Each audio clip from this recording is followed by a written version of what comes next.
اعوذ باللہ من الشیطان الرجیم بسم اللہ الرحمن الرحیم وما قدر اللہ، اور نہیں انہوں نے قدر کی اللہ کی، حق کا قدری ہی، جیسے کہ حق تھا اس کی قدر کرنے کا۔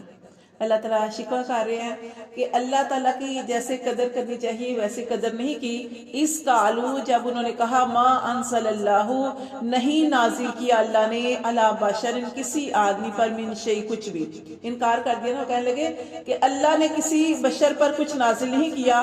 قل، آپ صلی اللہ علیہ وآلہ وسلم کہہ دیجئے، من انزل الکتاب، تو کس نے اتاری وہ کتاب، الذی، وہ جو جاء، جس کو لائے، بھی موسیٰ، موسیٰ علیہ السلام لے کے آئے، نورن، وہ کتاب کیا تھی، روشنی تھی، وہدن، اور ہدایت تھی، للناس، لوگوں کے لیے۔ اللہ فرماتے ہیں وہ کتاب کس نے نازل کی، جس کو موسیٰ علیہ السلام لے کر آئے، وہ کتاب پھر اللہ نے اس کی وضاحت کی کہ وہ بھی روشنی تھی اور ہدایت تھی، للناس، لوگوں کے لیے، تجعلونہ، تو تم نے اس کو بنا دیا قراطیس، ٹکڑے ٹکڑے۔ ٹکڑے ٹکڑے سے کیا مراد، کہ من چاہی باتیں پھیلاتے تھے، جو چیز پسند تھی کتاب کے اندر اس کو پھیلا دیتے، اور جو چیز ناپسند تھی اس کو نہیں آگے پھیلاتے تھے۔ اللہ فرماتے تم نے اس کو بنا دیا ٹکڑے ٹکڑے، تو بدونہا، تم ظاہر کرتے تھے اس کے بارے میں کون سی باتیں، اپنی من پسند باتیں، جو پسند تھی اس کے اندر باتیں وہ ظاہر کرتے تھے، وَتُخْفُونَ، اور تم چھپاتے تھے، کثیراً، زیادہ،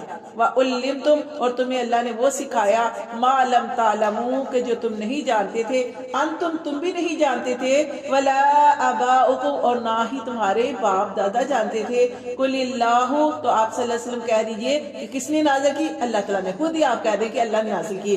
ثم، پھر اللہ تعالیٰ فرماتے ہیں کہ آپ کہہ دیں کہ اللہ نے نازل کی وہ ساری کتابیں، اور وہ ثم، جو موسیٰ علیہ السلام کتاب لے کے آئے تھے، ثم ذرہم، پھر آپ کو بتایا گیا کہ آپ ان کو چھوڑ دیں۔ اگر مطلب پہلے تو یہ ہے کہ سمجھانا چاہیے، بتانا چاہیے، لیکن اگر وہ آپ کی بات نہیں مان رہے تو کیا کریں، ثم ذرہم، ان کو چھوڑ دیں، فی خوضہم یلعبون، وہ اپنے ہی مشغلوں میں کھیل تماشے کر رہے ہیں، ٹھیک ہے، وہ نہیں مانتے تو اپنا ہی نقصان کر رہے ہیں۔ وَہَذَا کِتَابٌ، اور یہ کتاب، اس کتاب سے مراد کون سی کتاب ہے، قرآن مجید۔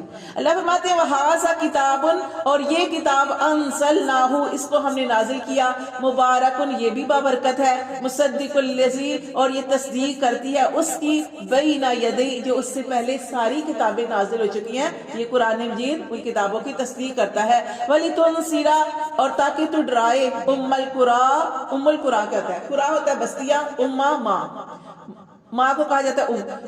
اللہ فرماتے تاکہ تو ڈرائے، ام القریٰ، بستیوں کی ماں کو، اور بستیوں کی ماں کیا ہے، مکہ، مکہ والوں کو۔ اللہ فرماتے تاکہ تو ڈرائے مکہ والوں کو، آپ یہاں پہ مکہ والے پڑھ سکتے ہیں، وَلِتُنذِرَ، تاکہ تو ڈرائے، ام القریٰ، مکہ والوں کو، وَمَنْ حَوْلَهَا، اور جو اس کے ارد گرد ہے، وَالَّذِينَ، اور وہ لوگ، يُؤْمِنُونَ بِالْآخِرَةِ، اور وہ لوگ جو ایمان رکھتے ہیں آخرت پر، يُؤْمِنُونَ بِهِ، تو وہ اس پر بھی ایمان رکھتے ہیں، کس پر، جو آخرت پر ایمان رکھتے ہیں وہ اس کتاب پر ایمان رکھتے ہیں، قرآن مجید پر، کہ یہ کتاب اللہ کی طرف نازل ہوئی ہے اور یہ حق کتاب ہے۔ وَهُمْ عَلَىٰ صَلَاتِهِمْ، اور اللہ فرماتے ہیں کہ وہ لوگ کیا کرتے ہیں، اپنی نمازوں کی، يُحَافِظُونَ، حفاظت کرتے ہیں۔ وَمَنْ أَظْلَمُ، اور اس سے بڑا ظالم کون ہے، مِمَّنِ افْتَرَىٰ، جس نے گھڑا، عَلَى اللَّهِ، اللہ پر، کاذِبًا، جھوٹ، جس نے اللہ پر جھوٹ گھڑا، اور اس نے کیا کہا، او قالا، اور اس نے کہا، اوحیا، وحی کیا گیا، الیہ، میری طرف، اس نے کہا میری طرف بھی وحی کی گئی ہے، وَلَمْ يُوحَىٰ إِلَيْهِ شَيْءٌ، اور اللہ فرماتے ہیں کہ حالانکہ اس کی طرف کچھ بھی وحی نہیں کی گئی۔ وَمَنْ قَالَ، اور جس نے کہا، سَأُنزِلُ مِثْلَ، میں بھی نازل کروں گا مانند جس کی، مَا أَنزَلَ اللَّهُ، جو اللہ نے اتارا۔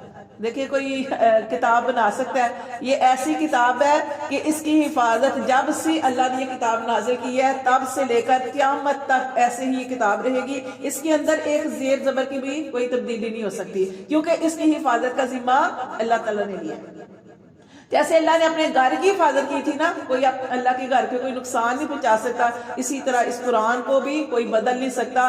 اللہ فرماتے اس سے بڑا جھوٹا کون ہے کہ جس نے کہا کہ میری طرف بھی کتاب نازل کی گئی ہے، اور جس نے کہا کہ میں، اور کسی اور نے کہا کہ میں بھی ایسی کتاب لے آؤں گا. تو ہم پڑھ چکے اس کے بارے میں کہ کوئی نہیں لا سکتا، اس کلام کے برابر کوئی کبھی بھی نہیں لا سکتا. بڑی کوشش کی، یہاں تک کہ اللہ تعالیٰ نے قرآن مجید میں ان کو کہا کہ لے آؤ 10 صورتیں بنا کے لے آؤ، وہ نہیں لا سکے. پھر یہی کہا گیا کہ ایک ہی بنا کے لے آؤ، کوئی بھی نہیں لا سکا. تو اللہ، کیونکہ یہ اللہ کا قرآن ہے، تو اللہ تعالیٰ فرماتے ہیں کہ اس سے بڑا جھوٹا کون، جس نے کہا میری طرف قرآن وحی کیا گیا، اور جس نے یہ بھی کہا کہ میں جلد ہی لے کے آؤں گا اس کتاب کی مانند جو اللہ نے نازل کی. وَلَوْ تَرَا، اللہ فرماتے ہیں یہ ایسے لوگ ہیں، ایسے جھوٹے لوگ ہیں. وَلَوْ تَرَا، کہ اگر تو ان کو دیکھے، اِذِ الظَّالِمُونَ، کہ جب یہ وہ لوگ ہیں جنہوں نے ظلم کیا، فی غمرات الموت، یہ ایسے لوگ ہیں، ایسے ظالم لوگ ہیں کہ جب یہ موت کی سختیوں میں ہوں گے، غمرات الموت، جب یہ موت کی سختیوں میں ہوں گے،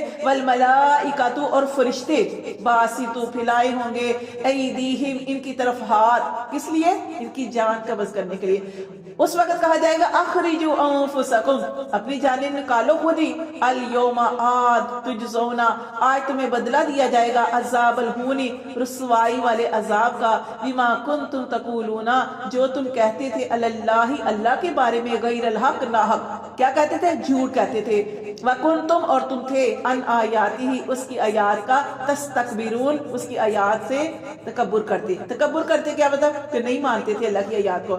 تو آج اپنا انجام دیکھو کہ تمہارا کیسا انجام ہوگا. وَلَقَدْ، اور البتہ تحقیق، جِئْتُمُونَا، ہم تمہیں اپنے پاس لے کے آئے، فرادا، اکیلے، کما خلقناکم، جیسے تمہیں پیدا کیا. اللہ فرماتے ہیں وَلَقَدْ جِئْتُمُونَا، تم ہمارے پاس آؤ گے، فرادا، اکیلے، کما خلقناکم اول مرہ، جیسے ہم نے تمہیں پیدا کیا پہلی مرتبہ.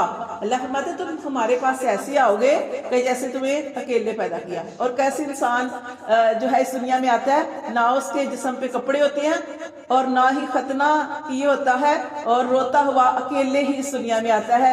ایسے ہی قبر سے جب نکلے گا تو ننگا ہی نکلے گا. اللہ فرماتے ہیں جیسے اس دنیا میں آئے ایسے ہی اٹھائے جاؤ گے. جب انسان قبروں سے نکلیں گے تو قبروں سے بھی ایسے ہی خواب ہو. آپ دیکھیں اس دنیا سے جا چکے بچے تو نہیں ہوں گے، بڑے ہی ہوں گے ہم سارے، تو وہاں قبروں سے اٹھائے جائیں گے تو ہر کوئی برہنہ ہی ہوگا. حضرت عائشہ رضی اللہ تعالیٰ عنہ نے نبی صلی اللہ علیہ وسلم سے سوال کیا کہ اللہ کے رسول، کہ جب سارے قبروں سے نکلیں گے سارے ننگے ہوں گے تو پھر سارے ایک دوسرے کو دیکھیں گے؟ تو اللہ کے نبی نے ارشاد فرمایا نہیں عائشہ، اس وقت اعمال کی اتنی فکر پڑی ہوگی کہ ہمارا کیا حساب بنے گا، کوئی کسی کو دیکھے گا ہی نہیں کہ کسی نے کچھ پہننا بھی ہوا کہ نہیں. اتنی زیادہ یہ جو ہوگی چیز ہوگی انسان کے اوپر سوار ہوگی کہ آج ہمارا کیا بنے گا. تو اللہ تعالیٰ فرماتے ہیں جیسے تم ہمارے پاس اس دنیا میں آئے ایسے ہی لٹائے جاؤ گے. تم ہمارے پاس آئے فرادا، اکیلے، کما خلقناکم، جیسے ہم نے تمہیں پیدا کیا اول مرہ، پہلی مرتبہ. وترکتم، اور تم چھوڑ آئے، ما خولناکم، جو ہم نے تمہیں دیا، جو ہم نے تمہیں دیا، وراء ظہورکم، اپنی پشتوں کے پیچھے. کیا دیا اللہ نے؟ آج ہم ساری محنت جس چیز کے لیے کر رہے ہیں کیا ہے؟ پیسہ کمانے کے لیے کر رہے ہیں. ہمارا ہم عورتیں ہیں تو ہم گھر کے اندر یہ پانجے وہ پانجے، یعنی ہر چیزوں سے کتنی محبت کرتے ہیں، ہر چیز کی طلب کرتے ہیں. دنیا کی جو ہے دوڑ میں لگے ہوئے ہیں کہ ہمیں یہ مل جائے وہ مل جائے. ہمارے مرد بھی پاگل ہوئے ہیں اور عورتوں کی خواہشیں ختم نہیں ہوتی. ایک چیز مل جاتی ہے پھر وہ کہتی ہے یہ نہیں ہمارے پاس، یہ ہو جائے وہ ہو جائے. اللہ فرماتے ہیں جو کچھ تم نے دنیا میں کمایا خالی آگے سارا کچھ دنیا میں چھوڑ آئے. اللہ فرماتے ہیں کہ تم چھوڑ آئے وراء ظہورکم، اپنی پشتوں کے پیچھے. وما نرا، اور نہیں ہم دیکھتے، معکم، تمہارے ساتھ، شفعاءکم الذین، تمہارا کوئی سفارشی. دنیا میں کیا کہتے تھے یہ کافر؟ کیا کہتے تھے؟ ہمارا فلاں بت ہمیں بچا لے گا، فلاں ہمیں بچا لے گا. اول تو یقین، مرنے کے بعد اٹھنے پر یقین ہی نہیں رکھتے. لیکن وہ کہتے تھے کہ اگر قیامت قائم ہوئی، اگر کا لفظ استعمال کرتے ہیں، تو اگر وہ ہوئی تو ہمارا فلاں سفارشی ہمیں بچا لے گا، فلاں بچا لے گا، یا ہماری فلاں، ہماری اتنی اولاد ہے، میں اپنے بچے دے کے اپنی جان بچا لوں گا، یا میرے پاس اتنا زیادہ دنیا کا مال ہے میں اللہ کو یہ دے کے اپنی جان بچا لوں گا. اللہ فرماتے ہیں وما نرا معکم، ہم نہیں دیکھتے کہ تمہارے ساتھ شفعاءکم الذین، تمہارا کوئی سفارشی ہے، زعمتم، جن کے بارے میں تم گمان کرتے تھے، انہم فیکم شرکاء، کہ وہ تمہارے ساتھی ہیں، وہ تمہیں بچا لیں گے. اللہ فرماتے ہیں کوئی بھی کسی کو بچا نہیں سکے گا. لقد تقطع بینکم، البتہ کہ کٹ جائے گا رشتہ تمہارے درمیان. اگر مال کا رشتہ تھا وہ تو جب انسان مرتا ہے تو اسی وقت کٹ جاتا ہے. اولاد کتنا پیار کرتی ہے وہ بھی ساتھ نہیں جاتی، تو کوئی نہ سفارشی ہوگا نہ کچھ ہوگا، یہاں تک کہ قرآن مجید میں بھی ہے کہ ہر کوئی ایک دوسرے سے بھاگتا پھرے گا۔ اتنا پیار ہوتا ہے نا والدین کو اپنی اولاد سے، اولاد کو والدین سے، لیکن وہاں پہ وہ بھی کام نہیں آئیں گے۔ کیوں نہیں کام آئیں گے؟ اس وقت ان کو یہ فکر پڑی ہوگی کہ ہمیں اپنی فکر کافی ہے، ہمیں خود عملوں کی ضرورت ہے۔ تو یہاں پہ اللہ تعالیٰ فرماتے ہیں کہ یہاں پہ، لیکن یہاں جو بات ہو رہی ہے وہ کافروں کی بات ہو رہی ہے۔ اللہ فرماتے ہیں لقد تقطع، کٹ جائے گا رشتہ بینکم، تمہارے درمیان، وضل عنکم، اور تم سے گم ہو جائیں گے، ما کنتم تزعمون، جن کے بارے میں تم دعوے کرتے تھے کہ ہمیں فلاں بچا لے گا، فلاں بچا لے گا۔ اللہ فرماتے ہیں وہ سارا کچھ جو ہے وہ تمہارے دعوے کرنا جھوٹ ہو جائے گا۔ صدق اللہ۔